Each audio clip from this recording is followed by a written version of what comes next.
if they were to take throw loops out of the game, they have to change so much, and I think they're unwilling to. I don't think they want to do that. What about if they made throws hard knockdown? That would make the game.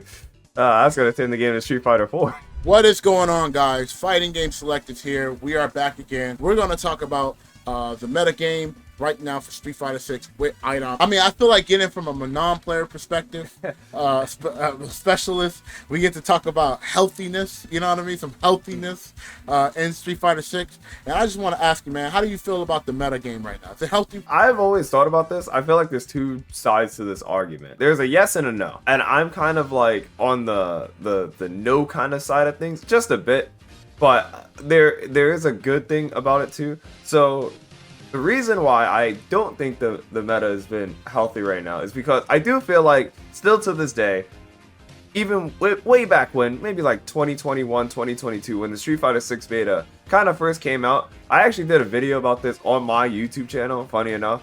I felt like the game was going to be played kind of like, like a low forward drive rush, random drive rush into corner, corner kind of just like throw loop, DI, whatever you want to do, and just kind of like a rinse repeat, because that was going to be like really super strong and like gonna be kind of like meta defining in the game.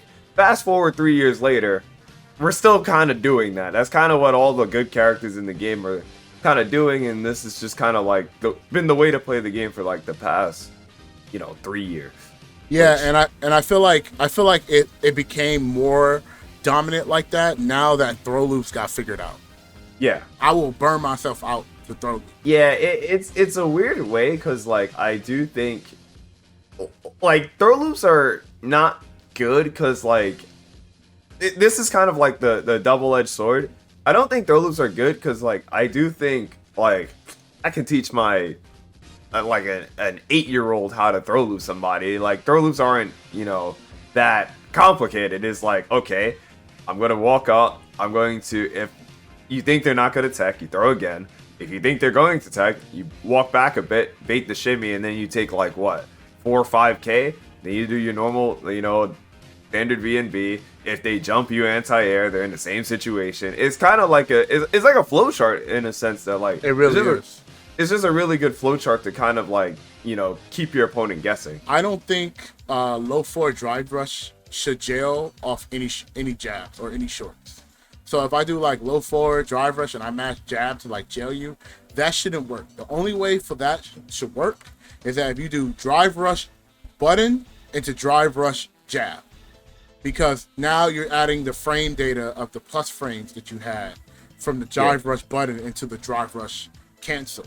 I think it should be a little bit more expensive like that. And the reason why I say that is because if they remove like the jailing from just low forward drive rush into jab, that would just naturally beat anyone that just used button into drive rush, and every character should have like an option to avoid that. So like, let's say for example, you might not have a DB, but if you know that they're going to low forward drive rush, you buffer super and you super them, it should always punish, always, guaranteed. Yeah, that would actually be a really good change. I think that would fix a lot of like the free pressure. Yeah, in the flow chart. Yeah, the flow chart. But I do think this is why I kind of say the double-edged sword. I do think, because I remember I was talking to Boost about this. I think if the game removed throw loops or like low forward drive rush jailing or something like that, the game would get omega slow. I think nobody would do anything, personally. That is true. But I think the way, it's hard to say if people are gonna do anything or not, because there's so many things in this game that makes you need to do something, right? Like for example, like if you're pressuring somebody and they're just blocking, then they're losing drive gauge, right? Yeah. So they're eventually going to like have to make a move. But that's why I think alone with that, it's very easy to like at least have force somebody to do something. And also whiff jab into drive rush also forces people to do something too.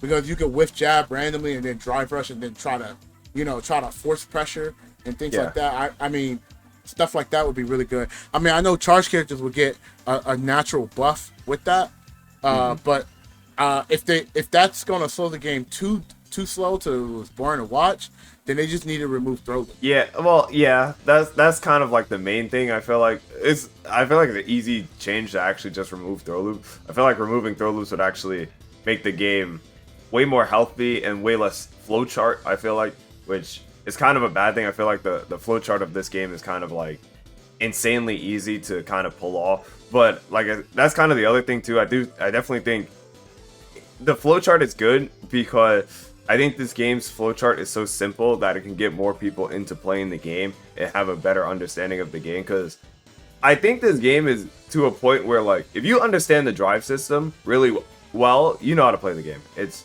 as simple as that. Capcom, I think it's in a state right now where they're making games accessible in a very unique way, with at least some thought process behind it. But the problem is with the offense, there's no thought process, and companies are knowing that that's how you pretty much sell the game. Like that is the seller, and no matter what, for players like you, I think it's always going to feel slightly unhealthy. I always think it's a weird, like, it's a weird kind of disconnect, but I feel like having the games be easier is good for sure, because like I said, it gives more people to play, and like you want to understand the offense, but also from like spectators or people just watching the game. Because I remember way back when, I think there was an article about like Marvel 3 or something, and people didn't know why people would like up back in that game. But obviously, like me being a Marvel player, I know why people are up back, and they don't want to hold the high-low mix-up, and there's no high-low in the air. Same thing with like anime games, is like, but those little kind of like tangents are like, I think, what are scaring the newer players, which is why I think this game has become, this game is like very easy to explain. Like, I think Street Fighter 6 is one of the most easy games to explain to like a new player or like somebody who's never really played fighting games before. But if you have to, Kizzie, I know if you have to explain like Exer to somebody, bro. I gotta be like, yo, we got a tutoring class. Hey, if you got some time at 5 o'clock. All right, you got time 5 to 7? 5 to 7? Okay, 5 to 7. Okay, I got you. You know what I mean? I can't just sit down and just be like, here's how to understand X30 in 5 minutes. Yeah. I can make a 30-minute video, but I can't make a 5-minute video. Yeah. Because there's layers to this.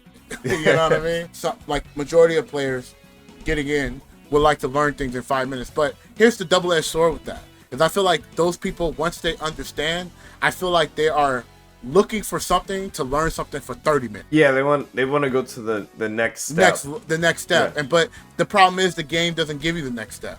Because it's like, well, this is what it is. You know what I mean? Like, you know what I mean? Like, this is what it is. So there's really no thing. And that is the problem that a lot of developers, in my opinion, are struggling. They have people to get them. And this is why competition is always unhealthy.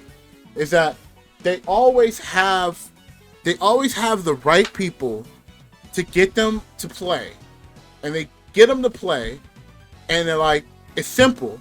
But then once those percentage of people that actually want to take themselves to the next level, they don't need to take themselves to the next level because of everything that you already learned. You're just doing that now even harder.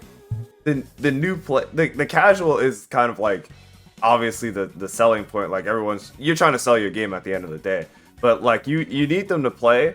So it is, you want the game to be easy, but like I do kind of agree. It's like you're not really upping the level of play. You're kind of just being like, yeah, I'm going to keep punching the wall, and then like, yeah, the world's eventually going to break.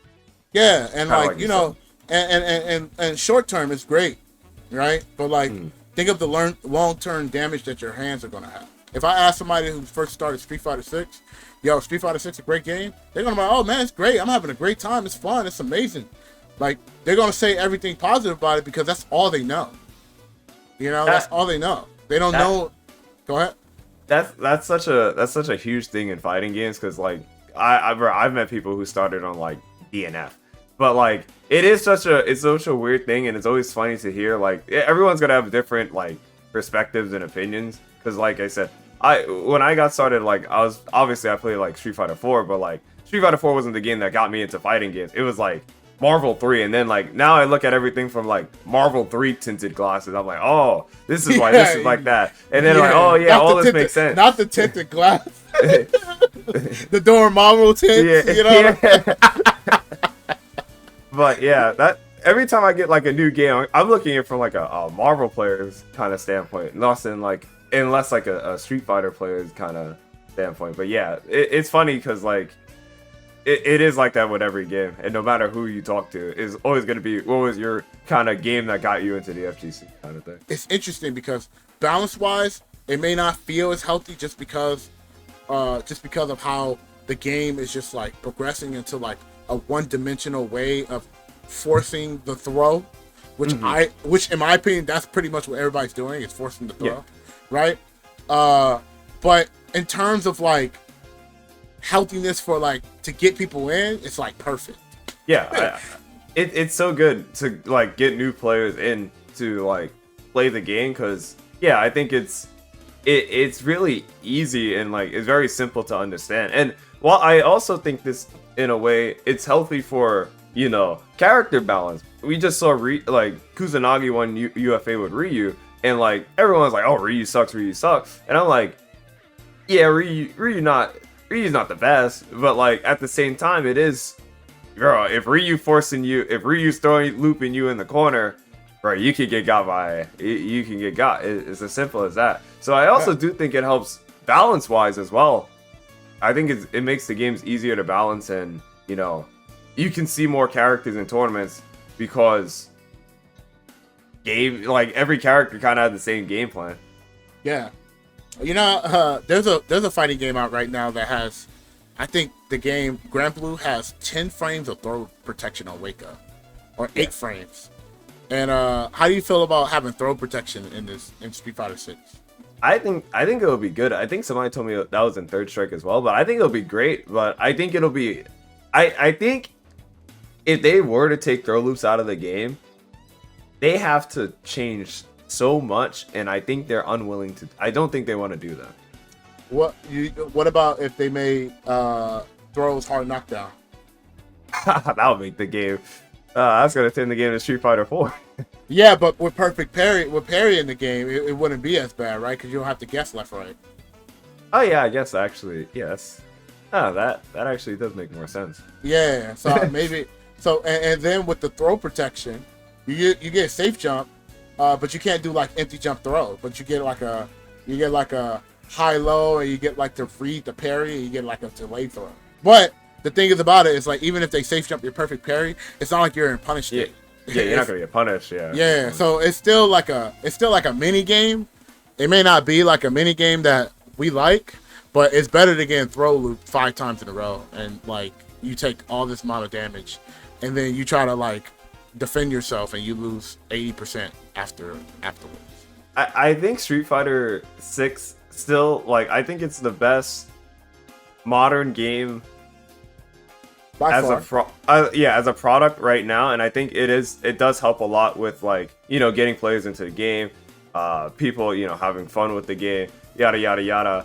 But yeah, I do wish there was like maybe just like a bit like deeper level of complexity, and like I this is completely off topic. I hate that Street Fighter 6 got rid of that was the death of the left-right mix-up, and I hate it. I hate that about it too. Because parry's in the game. Yeah, because they got rid of it. Yeah. Left-right mix-up were another way to open up layers and stuff like that. I appreciate this conversation. This conversation is sick. Where can they find you? Follow me at Twitter, iDom NYC. Follow the Twitch, iDom NY, and the YouTube also, iDom FGC. I've been putting out a lot of YouTube content recently. Hey man, I like that. I like the sound of that, bro. That's a good. man. Heck yeah, man. You working hard in content and in tournament, bro. Like, you a full-time employee. Let me know how you guys feel in the comment section below. I appreciate it, regardless if you agree or disagree. Just the fact that you guys supported me means a lot to me. So with that being said, we'll see you guys on the next episode. Peace, peace.